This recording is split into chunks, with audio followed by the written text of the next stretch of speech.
నమస్తే, welcome to our channel. నేను సిరి.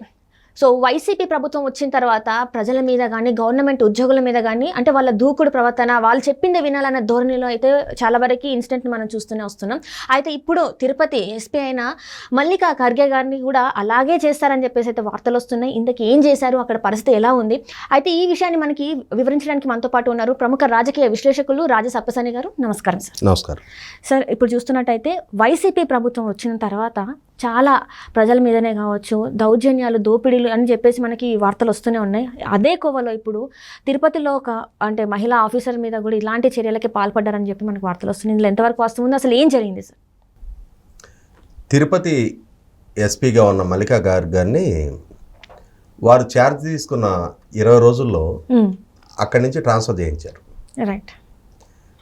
ఎప్పుడైతే మల్లికా గారిని 3 వారాల్లో తిరుపతి ఎస్పీ నుంచి విజయవాడ సిఐడి ఎస్పీగా ట్రాన్స్ఫర్ చేశారని చెప్పిన వార్త ఈరోజు వార్తాపత్రికలో వచ్చిందో రాష్ట్ర వ్యాప్తంగా చర్చనీయాంశంగా మారింది. అంటే అసలు ఎందుకు ట్రాన్స్ఫర్ చేయించారు? ఆమె ఏదైనా తప్పు చేసిందా?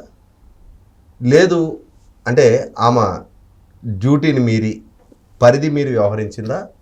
లేదు డ్యూటీకి కట్టుబడి పనిచేయటం వల్ల అభద్రతా భావానికి లోనైన స్థానిక వైసీపీ నాయకులు ఆమెను అక్కడి నుంచి ట్రాన్స్ఫర్ చేయించారు.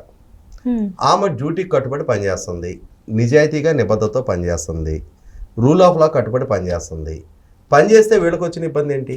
ఎందుకు ట్రాన్స్ఫర్ చేయించాలి అంటే ఎందుకు ట్రాన్స్ఫర్ చేయించాలి అని అంటే అక్కడే మనకు అర్థమైపోతుంది. అంటే వాళ్ళకి అనుకూలంగా లేనందుననే ఇలాంటి చర్యలకు పాల్పడుతున్నారు అనుకోవచ్చా సార్? మరి 100% వాస్తవం. ఎందుకంటే మనకు ఒక సామెత ఉంది, నీళ్ళడుగునంట ముచ్చపు చెప్పలన్నీ ఒక దరికి చేరితే నత్తగొల్లలన్నీ ఇంకో దరికి చేరుతాయంట. ఇవాళ రాజకీయాల్లో తిరుపతి కేంద్రంగా, చిత్తూరు జిల్లా కేంద్రంగా అధికార పార్టీ నాయకులు సృష్టిస్తున్న అలజడి, అరాచకం, ఆక్రమణలు, అవినీతి, వీటికి సహకరించే అధికారులు అయితేనే అక్కడ వాళ్ళ అండదండలు ఉంటాయి, వాళ్ళ కనుసన్నల్లో పనిచేయగలుగుతారు. కాదు, ఇటువంటి వాటిని మేము ప్రోత్సహించాం, మేము ప్రజలు కట్టిన పన్ను నుంచి జీతం తీసుకుంటున్నాం కాబట్టి మేము సమాజానికి, చట్టానికి, ప్రజలకు బాధ్యులుగా పనిచేస్తాం, మేము డ్యూటీకి కట్టుబడి పనిచేస్తాం, మేము వేసుకున్న యూనిఫామ్కి న్యాయం చేసే విధంగా పనిచేస్తాం, ఆత్మగౌరవంతో ఆత్మవిశ్వాసంతో పనిచేస్తామని చెప్పని భావించే ఏ అధికారిని కూడా అక్కడ వాళ్ళు కొనసాగనివ్వరు, వాళ్ళ ఉనికిని కూడా సహించలేరు. ఇవాళ మల్లికా గారు ప్రకాశం జిల్లాలో 2.5 సంవత్సరాల పాటు నిజాయితీతో నిబద్ధతతో పనిచేసిన అధికారినిగా ఆమె తిరుపతి రావడం జరిగింది, ట్రాన్స్ఫర్ అయ్యి. ఒక ప్రత్యేక పరిస్థితిలో వారు ఇప్పుడు తిరుపతి రావడం జరిగింది. అక్కడ ఏంటి ఆ ప్రత్యేక పరిస్థితులు అని అంటే, తిరుపతి పార్లమెంటు ఉప ఎన్నిక సందర్భంగా అక్కడ చోటు చేసుకున్న అక్రమాలు, ఆ అక్రమాలు ఎలక్షన్ కమిషన్ స్వయంగా విచారించి నిర్ధారణ చేసుకొని ఇప్పుడు అక్కడ ఆ రోజు తిరుపతి మున్సిపల్ కమిషనర్గా పనిచేసి ఇప్పుడు అన్నమయ్య జిల్లా కలెక్టర్గా ఉన్న గిరీషాన్ని సస్పెండ్ చేయడం జరిగింది. ఆ తిరుపతి మున్సిపల్ కార్పొరేషన్ డిప్యూటీ కమిషనర్గా పనిచేసిన చంద్రమౌళేశ్వర రెడ్డిని సస్పెండ్ చేయడం జరిగింది. అక్కడ సిఐల్ని, తహసీల్దార్ని, ఎస్ఐల్ని, ఆఖరి హెడ్ కానిస్టేబుల్ స్థాయి అధికారులని, బిఎల్ఓల్ని అందరినీ సస్పెండ్ చేస్తూ వస్తుంది. అంటే ఎలక్షన్ కమిషన్ను అక్కడ తప్పు చేసిన అధికారులను ఉపేక్షించకుండా చర్యలకు ఉపక్రమించింది. రైట్, అధికారులు తప్పు చేశారు, వాళ్ళ మీద చర్యలు తీసుకోవాలి. కానీ ఈ అధికారులు ఎవరి ఆదేశాల ప్రకారం తప్పు చేశారు, ఎవరికి లబ్ధి చేకూర్చడానికి తప్పు చేశారు, ఇది కదా ఇంపార్టెంట్. అధికారులు ఎన్నికల్లో పోటీ చేయటంలా, పోటీ చేస్తుంది రాజకీయ నాయకులు. అక్కడ అధికార పార్టీ నాయకుల ఆదేశాలపై యథావిధిగా ఆచరించి అమలుపరిచి వీళ్ళు ఇవాళ బాధ్యులుగా మారారు. ఆదేశాలు ఇచ్చిన నాయకులు బాధ్యులు కదా. ఎందుకు ఇప్పటికి కూడా తెలిసినా కూడా ఎందుకు ఇంతవరకు యాక్షన్స్ అనేవి ఎందుకు తీసుకోలేదు సార్? ఇక్కడ ఎలక్షన్ కమిషను సహజంగా ఏమంటారు, నేరం చేసిన వాడికన్నా నేరాన్ని ప్రోత్సహించిన వాడు ఎక్కువ శిక్షార్హుడు అంటారు. మరి వాళ్ళ నేరం చేసిన అధికారులు జవాబుదారితనంతో వాళ్ళని సస్పెండ్ చేస్తున్నారు. లాగిన్ ఐడి షేర్ చేశాడు అని చెప్పని ఐఏఎస్ అధికారిని సస్పెండ్ చేశారు. లాగిన్ ఐడి ఎవరికి షేర్ చేశాడు? ఈ ఓటర్ ఐడీలు ముద్రించింది ఎవరు? చలామణి చేసింది ఎవరు? ఆ జనాన్ని తరలించింది ఎవరు, ఆ లాజిస్టిక్స్ ప్రొవైడ్ చేసింది ఎవరు? వాళ్ళు కదా అసలు నేరస్తులు. అంటే ఈ విధంగా ఎన్నికల అపహాస్యం పాలు చెయ్యొచ్చు అని చెప్పని ఒక ఐడియా వాళ్ళ మైండ్లోకి వచ్చి దాన్ని అధికారుల ద్వారా ఎగ్జిక్యూట్ చేయించి దాన్ని ఇంప్లిమెంట్ చేసిన నాయకులు ఎవరైతే ఉన్నారో వాళ్ళని కదా అసలు బాధ్యులు చేయాల్సింది. వాళ్ళు మాత్రం యథావిధిగా టికెట్లు డిక్లేర్ చేశారు, మళ్ళీ ఎన్నికలకు సమాయత్తం అవుతున్నారు. వాళ్ళు మాత్రం ఎన్నికల్లో పాల్గొంటారు, పదవుల్లోకి వస్తారు, అధికారం వెలగబెడతారా? అధికారులు బలవుతూ ఉంటారా? ఇటువంటి ప్రత్యేక పరిస్థితుల్లో మల్లికా గారు ప్రకాశం జిల్లా నుంచి తిరుపతికి ట్రాన్స్ఫర్ అయ్యి వచ్చారు. ఇక్కడ అధికారులు చట్టం ముందు దోషులుగా నిలబడుతున్నారు, సమాజం ముందు ప్రజల ముందు దోషులుగా నిలబడుతున్నారు. ఇది మారాలి. అధికారులు మనం నిజాయితీతో నిబద్ధతతో పనిచేయాలి. మనం సమాజానికి బాధ్యులం, బిజినెస్ రూల్స్కి కట్టుబడి మనం పనిచేయాల్సిన అవసరం ఉంది అని చెప్పని ఆమె తన కింద సిబ్బందిని హెచ్చరిస్తూ ఉన్నారు. మీరు రాజకీయ పార్టీలతోటి రాజకీయ నాయకులతోటి అఫిలియేషన్స్ కొనసాగించాలి అనుకుంటే నా దగ్గర పనిచేయొద్దు, మీరు ట్రాన్స్ఫర్ చేయించుకొని వెళ్ళిపోండి. అంటే తను మంచిగా ప్రజల కోసం నా దగ్గర పనిచేయాలి అని అంటే చట్టానికి కట్టుబడి బిజినెస్ రూల్స్కి కట్టుబడి అంటే జవాబుదారితనంతో పనిచేయాల్సిందే. ఎవరో నాయకుల మెహర్బానీ కోసం పనిచేస్తానంటే కుదరదు. ఎస్పీగా నేను ఇచ్చిన ఆదేశాలు అమలుపరచాల్సిందే. ఆమె స్పష్టంగా తనకంటూ అంటే సిస్టమ్కి కట్టుబడి పనిచేయాలని చెప్పని ఒక విధానాన్ని ఎంచుకొని ఆమె డ్యూటీ కన్ఫైన్ అయి పనిచేస్తున్నారు. కాబట్టి ఈ అధికార పార్టీ నాయకులకి రుచించట్ల. ఎందుకంటే వీళ్ళు అక్రమాలు, అరాచకాలు, అన్యాయాలకు అలవాటు పడ్డారు. ఇదే నాయకులు, ఇదే తిరుపతి ఎమ్మెల్యే భూమన కరుణాకర్ రెడ్డి, ఇదే చంద్రగిరి ఎమ్మెల్యే చెవిరెడ్డి భాస్కర్ రెడ్డి వాళ్ళ సంతానం, వీళ్ళ ప్రోద్బలంతో పట్టభద్రుల ఎమ్మెల్సీ ఎలక్షన్స్ అప్పుడు అక్కడ అంటే ఎడ్యుకేషన్ క్వాలిఫికేషన్ లేనాళ్ళు కూడా గ్రాడ్యుయేట్ ఓటర్లుగా నమోదయ్యారు.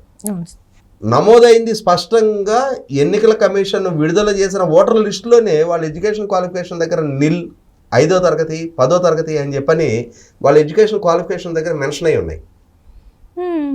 అంటే ఒక అరాచకానికి, ఒక అన్యాయానికి ఒడిగడుతుంటే, ప్రోత్సహిస్తుంటే, అధికారులు సహకరిస్తుంటే మరి ఇక్కడ చట్టానికి కట్టుబడి ముక్కుసూటిగా పనిచేసే అధికారులు వీళ్ళకెట్లా రుచిస్తారు?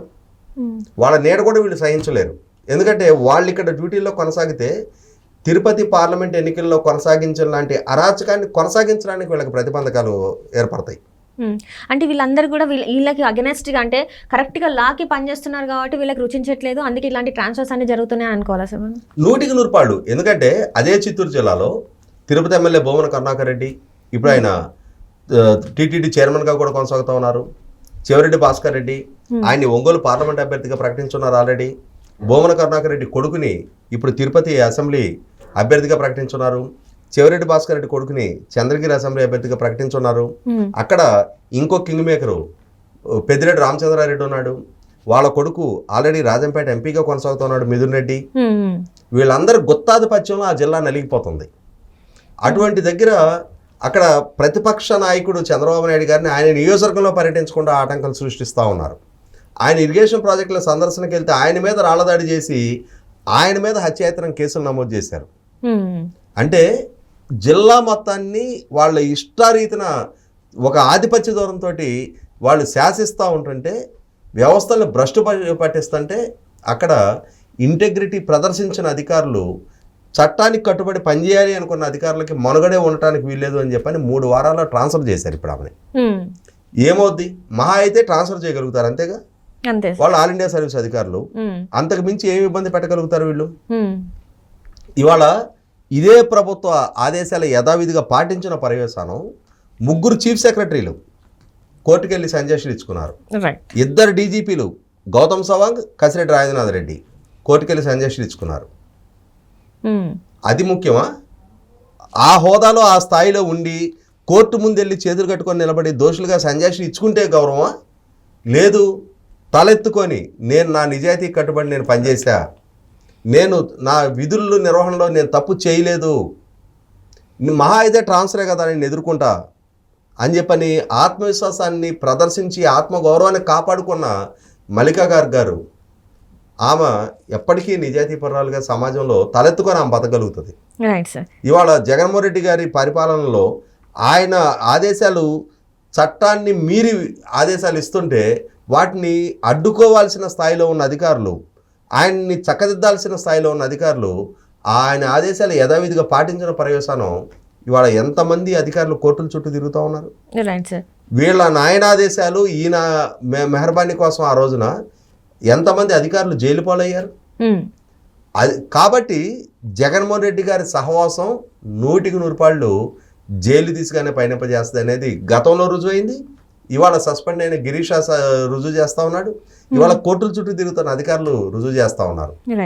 జగన్మోహన్ రెడ్డి గారి సహవాసం అనేది 100% మరిచెట్టు కింద మొక్కలాంటిదే.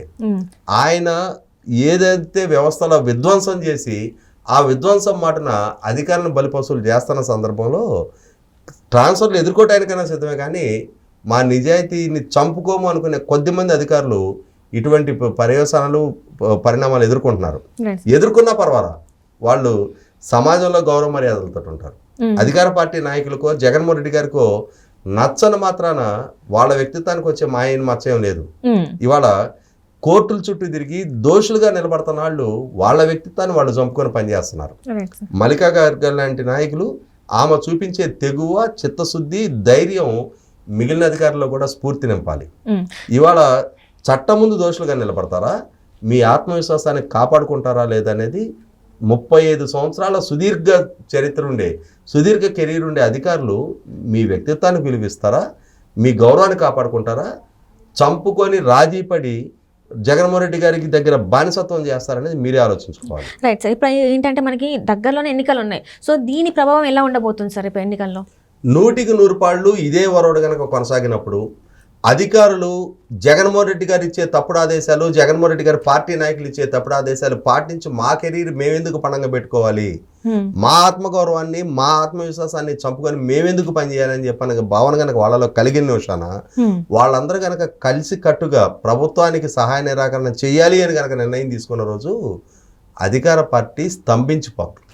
వాళ్ళ అరాచకాలు, అక్రమాలు అధికారుల సహకారం ఉంటే కొనసాగుతాయి తప్ప లేదు అనుకుంటే, ఒకసారి ఎలక్షన్ కమిషన్ నోటిఫికేషన్ విడుదల చేసింది అని అంటే, అధికార వ్యవస్థ మొత్తం ఎలక్షన్ కమిషన్ గుప్పెట్లోకి వెళ్ళింది అని అంటే, ఎలక్షన్ కమిషన్ కనుక నిష్పాక్షికంగా ఎన్నికలు జరపాలని చెప్పని కనుక నిర్ణయం తీసుకుంటే, జగన్మోహన్ రెడ్డి గారు తిరుపతి పార్లమెంట్ ఎన్నికలు సందర్భంగా జరిపిన అరాచకాలు, స్థానిక సంస్థల ఎన్నికల సందర్భంగా జరిపిన అరాచకాలు, కుప్పం మున్సిపల్ ఎలక్షన్ సందర్భంగా జరిపిన అరాచకాలు లాంటివి భవిష్యత్తులో రాబోతున్న సాధారణ ఎన్నికల్లో ఏ స్థాయిలో కూడా జరపలేడు. 100% అధికార పార్టీకి ముందరకాళ్ళకి బంధం వాళ్ళకు వాళ్ళు వేసుకున్నట్టే అవుద్ది.